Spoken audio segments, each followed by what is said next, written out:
What's up, everybody? Welcome to Podcast Now. I'm Alex, and in this video, I want to talk about the first Life is Strange game. I thought this would kind of be a fun video, get us in the mood even more so than we already are for double exposure. So I've actually gone back and I replayed this game. I've been tweeting about it if you guys follow me over there, but I replayed Life is Strange 1. I believe because I'll go through, I think, the times I've played this, but this is my 5th time. 5 times I've beaten it, and I actually chose the opposite ending, which we'll get to a little bit in this video. I actually went for the platinum for this game. Turns out, because as I was going for it and taking all the pictures, I was thinking, God, I feel like I've done this before. Like, I know I took the picture of that sky or that object or that thing. And then I looked back, and lo and behold, yeah, actually, the original Life is Strange, I've been playing the remastered one, which I actually, by the way, I played it when it first came out. I think it actually is pretty darn good. I think it looks nice. I think some of like the rainy moments, like in episode 5 in particular, look fantastic.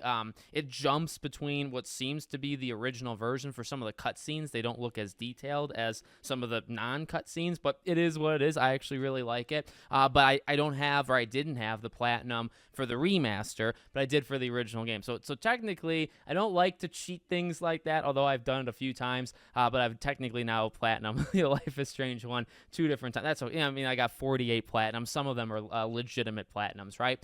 This game is a masterpiece. And what I think I'm going to do is I have a third channel, right, a retrospective channel for the 10-year anniversary, which starts, I believe, January 30th is when episode 1 came out. We're going to do a retrospective video where I'm really going to break stuff down. We'll go episode by episode, and it's going to be a pretty big deal if you guys will check that out, like 5 months from now. But for this video, I kind of just want to, go over my emotions and my thoughts. I mean, I say it a lot, and look, I cover a lot of different games, right? But I do genuinely mean it. Like, this game is so special to me. It is so freaking special. It has a connection to me, I think, just personally. It has a connection to the channel. It was actually the very first game I ever Let's Played, and honestly, it was really the first game we ever hardcore covered on this channel back in 2015. This game had just come out 2 months before I started this channel in March of 2015. So it'll always be connected that, and that'll always, have a special place to my heart. But the game is just so important to me, and I can confidently say, because every time I play it, I just freaking love it. Like, they're really,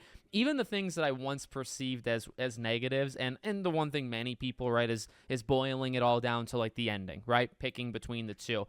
Honestly, I love it. I love, like, there are probably weaknesses, okay, but ultimately, I can safely say this is probably a top 5 game of mine all time. And you're competing with games I gloat about with Kingdom Hearts, and Sly Cooper means a lot to me. That's probably like in my top 1 or 2 is Sly Cooper. Uncharted. There's a lot. And I think there's a lot of honestly very high quality games in my top 50 list one day when I make that. But Life is Strange, I honestly believe is top 5. Everything is so good. Max as a character is phenomenal. I love Chloe. I know, she kind of is like back and forth on some people. I freaking love her. I think the conundrums that they put you through in this game are cruel but amazing, right? Getting you to care about pretty much everything and then making that decision. The lessons that you learn. I mean, this game, the one thing I really love about this game, okay, again, this is like totally off script. I don't even have a script, right? This game just does everything so naturally, right? Like, it can be itself. It can be full of expression, and it can do all, like, you know what I mean? Every character can be their own thing without it being preachy, without it feeling like those kind of things, right? And it's not to get into like the culture wars and all this stuff, but just everything in this game feels so natural because everything's just so good. Every character is so deep. Everything in the game. I spent in my replay, I went through everything, any journal, anything I could look at to hear Max's inner thoughts. Anytime you could sit and just kind of take it all, I did every part of it. And the game can get to like 11, 12 hours, right? It's kind of a meaty game. Even in episode 1, you're there a long time. You can stand like outside the school, right outside Blackwell, for a while and just talk. Just look around. And I don't know if there's almost any game, maybe not any game in general, that does that kind of world building and character building better than Life is Strange. I think it's expertly written. Again, I think the themes are so powerful, and some of the stuff Max goes through, some of the stuff Kate goes through, some of the stuff Chloe goes through, even like with a William or a Rachel Amber, right? Everywhere you look in this game, there's something impactful. The music, oh my dear. When this game came out, I bought it digitally, right? I bought the season pass at the time, which saved you money on it. Right? I think I only spent like $20, on the entirety of Life is Strange. When the collector's edition came out, I have it. So I have the collector's edition. I got like the case, and I also have the disc, right? The Pirates kind of cover to it. And the music and the soundtrack of this game, from the main menu theme, I think it's like the Max and Chloe theme, right? Or maybe those are two separate ones. Even the artists, right? Like obstacles, right? And stuff like that. It's just so perfect. The endings of every episode. I mean, if your jaw's not hitting the floor, you're just kind of like hit with this like wide range of emotion and curiosity of the weather, right? It'll be snowing and just the lighting and the framing, and just I could go on forever. Really, I really could. But it's such, in my opinion, I don't want to say perfect. And if I've said that already, I'm going to take that back and I apologize. It's tough to say anything is perfect. I actually really don't say that on the channel. I don't really tweet it. I normally say masterpiece, right? Masterpiece. So you can think something is like so unbelievably good. It is a masterpiece, but it doesn't have to be like literally perfect where everything works. Honestly, my game crashed. There was a couple glitches where Max started levitating. There was some moments where she's walking when it's the storm and she's kind of climbing up the to get to the lighthouse, and there'll be like some glitches and she'll kind of like freak out a little. There's some technical issues with this game at time, the remaster, but I mean, okay, whatever. Everything else is just so good. And honestly, I'm happy I played it, because I feel like every time I play it, I like it more. I take something a little different, away from it, whether maybe I focus more on the themes, or I focus more on the characters, or I focus on the writing, or this or that, right? So you take that, and that's a positive because, it keeps getting better each time. The one negative is it's so good, and every time I remind myself that it's so good, right? But it's so good, and then you got Double Exposure coming out. And I've been on Double Exposure's side, right? I've always talked about, like, tough love. Like, I don't know if there'll be anybody on the internet that loves Life is Strange the way that I do, Life is Strange 1 and now going into this, that will also be very loud and critical if they screw something. I'm not going to hold it back respectfully. I will do it respectfully, as I honestly always do. I'm not going to go after people or the company or things like that, but I care about these characters. I care about the story. I care about just so much of the original game that I'll be honest, like, going through it, you realize again just how near perfect of a game it is, and then you go into Double Exposure and it's like, please. I know I've said it before, but playing it, you know what I mean? I know I've said, like, don't mess it up. Don't mess it up. If you bring Max back, you got to do it for the right reasons, or things like that. I really mean it now. If I didn't already really mean it, I mean it even more, because you just kind of remember how much, and I've talked about my experience and history with Life is Strange in general. This was the peak. Because, me and Life is Strange 2 have a complicated history. And if you go, I guess, before the storm, I liked that game more than others. The Farewell episode I thought was actually extremely good. And then True Colors. I actually really liked True Colors.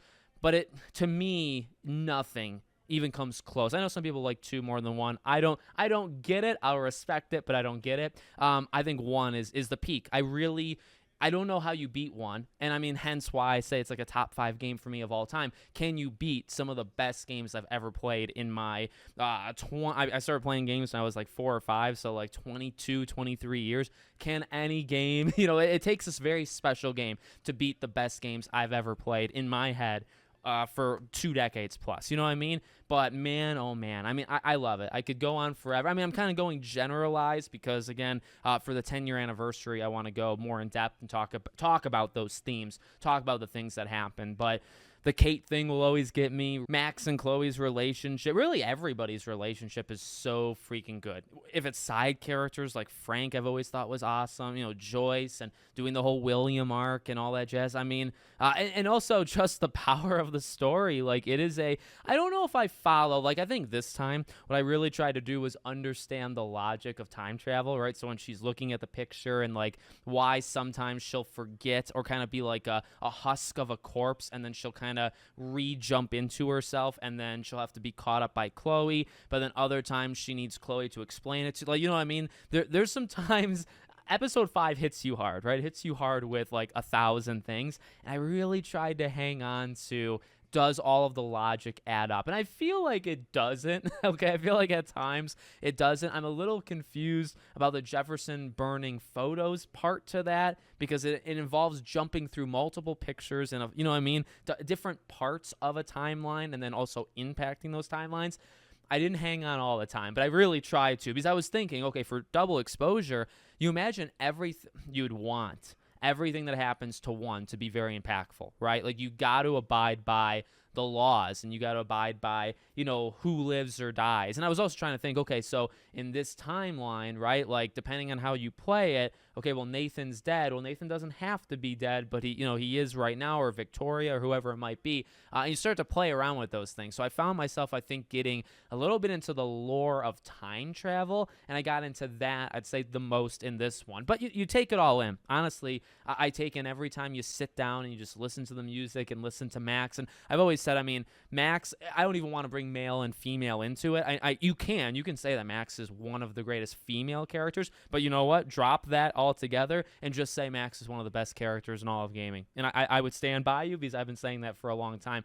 I almost don't even know why, and I think I want to make a video on Max specifically right before double exposure to kind of just talk about why I love her as a character, but she's just so good. Like, I could listen to her talk and kind of her character progress forever, as long as it's done well and as long as it's done right? And we'll see how that happens in double exposure. But, you know, that's another thing that I don't know if I took away more now than ever, because I've always really loved Max. But I can hang with, like, you know what I mean? I could walk around and just look at, you know, a DVD box, or look at bills, and, you know, Max is looking at and just talk. Like, I could listen to that and kind of explore that world from her perspective. I could do that all day long. You just tell me when to stop, you know what I mean? And yeah, it's just such a special game. So I'm very happy I went back. It felt good to be back. It also felt very depressing, because actually, let's end on this, right? The final thing. I'm probably also going to make a video separate on that as well. On this part is, I actually chose for the first time, if you can believe this. So again, 5 times I've beaten it. I knew both endings, right? I didn't know at the time, but I chose, right? And then I looked it up. 4 times, the first 4, I chose Chloe every time. This time, honestly, my wife was kind of, you know, whispering in my ear saying, you really got to choose Arcadia Bay. Like, come on, like, you got to make the right choice here. And I was really I was almost trying to play devil's advocate, but you also just go for it. You know, again, you look at things a little bit different. And this time, for the first time ever, and I captured it, I recorded myself play the whole thing, I actually did save Arcadia Bay and sacrifice Chloe. And in the remaster, 55% save Chloe, 45% save Arcadia Bay. I remember when the base game came out, it was bigger, like the divide. I want to say it was like 70-30, 75-25 even, for saving Chloe. Chloe was always the majority, depending on how many people have played the remaster versus the original game, right? I do think it's actually come back, right? Like, the gap is not very big, 55-45, and I gotta be real, I felt okay choosing Arcadia Bay. I'm still on Team Chloe, and I'm still on, when I play double exposure, I'm gonna play it both ways. I've already, like, committed that to myself, right? The first time I play it, my choice in the beginning is that Chloe survived, and I want to see how the game plays.